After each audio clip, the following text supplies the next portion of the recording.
Hello friends, आज मैं आपको बताऊंगा कि यदि प्रेग्नेंट जो गाय भैंस हैं उनको आप ये 3 इंजेक्शन, कहने का मतलब है कि जो आपको दिख रहा है ये 3 इंजेक्शन भूल कर भी आप उस गाय भैंस को बिल्कुल भी मत लगा देना।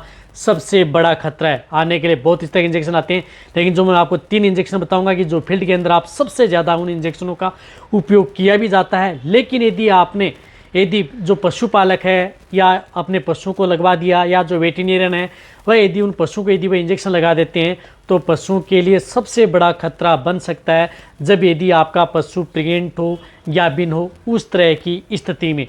तो वीडियो जरूर लंबी हो सकती है, लेकिन स्किप करके मैं देखना, पूरा देखना। इस चैनल पर भी नया है या पहली बार जुड़े हैं तो पहली बार चैनल को सब्सक्राइब कर लें, साथ में बेल आइकन ऑल वाला ऑप्शन दबाएं। आपको पता है कि चैनल पर सही, सटीक और साइंटिफिक मेथड से आपको जानकारी दी जाती है। बहुत बार कमेंट्स कर रहे थे कि सर डॉग के लिए अलग से चैनल बनाएं, तो आपके लिए डॉग से एक अलग से चैनल खोल दिया गया है। वहाँ पर सिर्फ आपको डॉग की वीडियो मिलती हैं, तो आपको उस चैनल पर जाकर के सब्सक्राइब कर लें, जिसका लिंक आपको डिस्क्रिप्शन में दिया गया है, विजेंद्र डॉग केयर। इसी तरह से आप जो कमेंट्स करते हैं उन्हीं की वीडियो आपको अलग से चैनल बना दिया गया है। उनमें आप जो भी कमेंट्स करते हैं, क्वेश्चन पूछते हैं, उनकी वीडियो आपको चैनल पर मिलेगी। उसका है विजेंद्र वेटियान। दोनों चैनलों का लिंक डिस्क्रिप्शन में दिया गया है, और जाकर के आप उन्हें सब्सक्राइब कर सकते हैं। और बहुत ही अच्छी वीडियो आपको समय समय पर उस चैनल पर ऐसे ही मिलती रहती हैं। देखो, सबसे पहले मैं आपको बताता हूँ। अब देखो, यदि आप अपने पशु जिस प्रकार से प्रेग्नेंट है या बिन यदि पशु है, तो वहाँ पर यदि ट्रीटमेंट किया जाता है, वहाँ पर बहुत सोच समझ करके इंजेक्शन पशुओं को लगाए जाते हैं। यदि भूल वंश में यदि आपने वह इंजेक्शन लगा दिया, यदि भूल वंश में भी यदि आपने वह इंजेक्शन यदि पशु को लगा दिया है, तो ये देखना चाहिए कि पशुओं के लिए सबसे बड़ा खतरा तो बनता ही बनता है, साथ में पशु को नुकसान भी पहुंचा देता है, और उसका कोई ऑप्शन भी नहीं होता। यानी आपने वो इंजेक्शन भी लगा दिए, फिर ये कहेंगे कि इसको बचाने के लिए हम कौन सा इंजेक्शन लगाएं, वह भी अदर इंजेक्शन भी उन इंजेक्शनों में ऐसा काम नहीं करते हैं। तो सबसे पहले मैं आपको इसी तरह से मैं बताना चाहता हूँ कि जिस प्रकार से इंजेक्शन आने के लिए बहुत इस तरह के इंजेक्शन आते हैं, लेकिन जो मैं आपको 3 इंजेक्शन ऐसे बता रहा हूं जो कि बहुत ज़्यादा इस तरह की दिखते हैं, जो पशुओं में मेजर पैदा कर सकते हैं।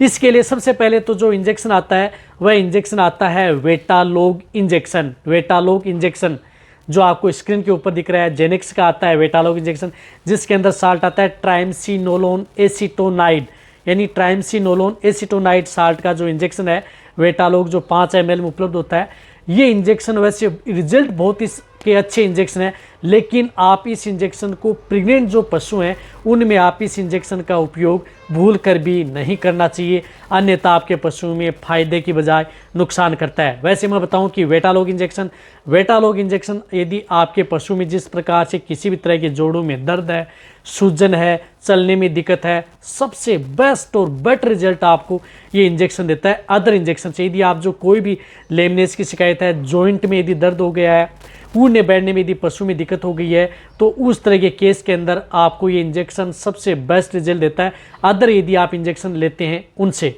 तो आप यदि पशु में यदि इस इंजेक्शन का उपयोग, यदि पशु प्रेग्नेंट है तो आप इस इंजेक्शन का उपयोग न करें। इसके अलावा भी ये इंजेक्शन अदर जो डिजीज़ हैं उनमें भी ये काम किया जाता है। रही बात इसका इंजेक्शन का उपयोग, जैसे कीटोसिस डिजीज़ है, कीटोसिस जिस तरह के पशु में जिस प्रकार से आपका पशु दाना मिश्रण नहीं खाता है, बांट नहीं खाता है, तो कीटोसिस डिजीज़ के अंदर इस इंजेक्शन का बहुत अच्छा रिजल्ट होता है। जो यदि आप कीटोसिस का इलाज यदि पशु में करवाते हैं, तो वेटालोग उस तरह के केस के अंदर एक रामबाण इंजेक्शन है। लेकिन यदि ये प्रेग्नेंट पशु में यदि हम लगाते हैं तो ये नुकसान ज़्यादा करता है, तो आप इस इंजेक्शन का उपयोग पशुओं में न कराएं, क्योंकि लगभग जो वेटेरिनरी हैं उनको इस इंजेक्शन के बारे में अभी पूरी जानकारी नहीं है। वैसे भी आप वेटालोग इंजेक्शन के बारे में पूरी जानकारी लेना चाहते हैं तो इसी चैनल पर जो वेट इंजेक्शन की प्ले लिस्ट बनी है, प्ले लिस्ट में जाएं, वेट इंजेक्शन पर, वहाँ पर डिटेल सी वीडियो बनी हुई है, 8 से 10 मिनट की पूरी जानकारी आपको मिल जाएगी, वहाँ पर आप जा कर के देख सकते हैं। इसी तरह से मैं आपको एक इंजेक्शन बता रहा हूँ, वह इंजेक्शन भी आप अपने पशुओं में भूल कर भी नहीं लगाना चाहिए। वह इंजेक्शन तो यदि आप अपने पशु में जब लगा ही दिया तो ये देख लेना चाहिए कि तुरंत आपके पशुओं का अबॉर्शन होता ही होता है। साथ में आपको अदर इंजेक्शन लगा करके भी आप उन्हें कंट्रोल नहीं कर सकते, यानी दिक्कत भी आपके पशु में ज़्यादा पैदा कर सकता है।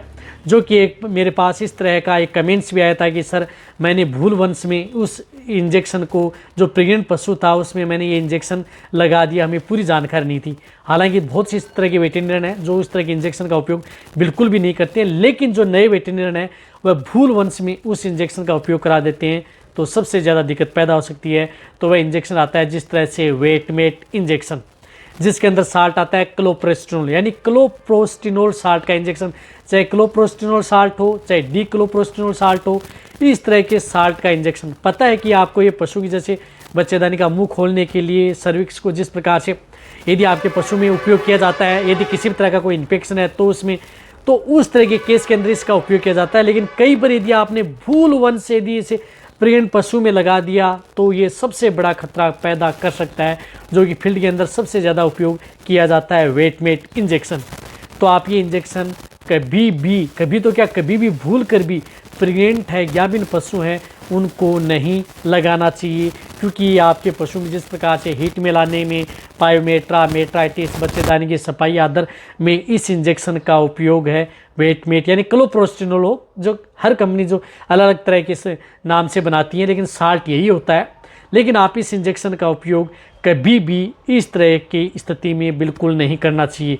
तो ये है सेकंड इंजेक्शन। वैसे इस इंजेक्शन के आपको क्या उपयोग करने चाहिए, कैसे है, क्या देना चाहिए, वह मैंने बताया कि आपको वेट इंजेक्शन की जो प्लेलिस्ट बनी हुई है उसमें भी आप जा कर के देख सकते हैं। इसी तरह से मैं आपको एक कोर्टिकोस्टेरॉइड साल्ट का जो इंजेक्शन आता है, वह इंजेक्शन सबसे ज़्यादा जो अदर जो कोर्टिकोस्टेरॉइड आते हैं उनसे ज़्यादा खतरा पैदा आपके पशु में करता है। तो वह इंजेक्शन भी पशु में भूल कर भी नहीं लगाना चाहिए। तो इसके लिए इंजेक्शन आता है डेक्सोना इंजेक्शन, डेक्सामेथासोन साल्ट का इंजेक्शन, जो आपको स्क्रीन के ऊपर भी दिख रहा है। ये डेक्सोना इंजेक्शन आप उस तरह के स्थिति में जब यदि पशु प्रेग्नेंट है तो भूल कर भी आप इस इंजेक्शन का उपयोग नहीं करना चाहिए।